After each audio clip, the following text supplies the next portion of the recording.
হিজবুল্লাহর ঘনিষ্ঠ একটি সূত্রের বরাত দিয়ে শুক্রবার সংবাদ মাধ্যম আল আরাবিয়া জানিয়েছে, নাসরুল্লাহকে স্থায়ীভাবে দাফনের জন্য বড় জমায়েত হলে ইসরায়েল সেখানেও হামলা চালাতে পারে, সেজন্য অস্থায়ীভাবে তাকে সমাহিত করা হয়েছে। সূত্রটি বলেছে, হাসান নাসরুল্লাহকে অস্থায়ীভাবে সমাহিত করা হয়েছে যতক্ষণ না পরিস্থিতি স্বাভাবিক হয়।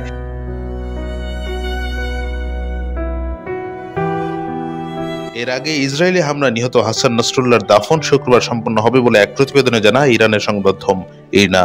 বৃহস্পতিবার সাবরিন নিউজ নামে এক সংবাদ মাধ্যমের বরাত দিয়ে ইরনার প্রতিবেদনে বলা হয়, বৃহস্পতিবার সকালের দিকে নাম প্রকাশে অনিচ্ছুক এক সূত্রের বলাতে সাবরিন নিউজ বলেছে, হিজবুল্লাহ প্রধানের দাফন কার্যক্রম শুক্রবার সম্পন্ন হবে। তবে নাসরুল্লাহর জানাজা কখন এবং কোথায় তাকে দাফন করা হবে সে বিষয়ে কোনো তথ্য জানানো হয়নি ওই প্রতিবেদনে। ইরনার প্রতিবেদনে দাবি করা হয়েছে, ইসরায়েলি প্রধানমন্ত্রী বেনিয়ামিন নেতানিয়াহু যুক্তরাষ্ট্রের সমর্থনে নিউ ইয়র্কে জাতিসংঘের সদর দফতর থেকে হিজবুল্লাহকে হত্যার নির্দেশ দেন। তার নির্দেশ অনুযায়ী ইসরায়েলের যুদ্ধ বিমান যুক্তরাষ্ট্রের দেওয়া 2000 পাউন্ডের বোমা লেবাননের রাজধানী বৈরুতে ফেলে। এতে নাসরুল্লাহ সহ বেশ কয়েকজন বেসামরিক নাগরিকও নিহত হন।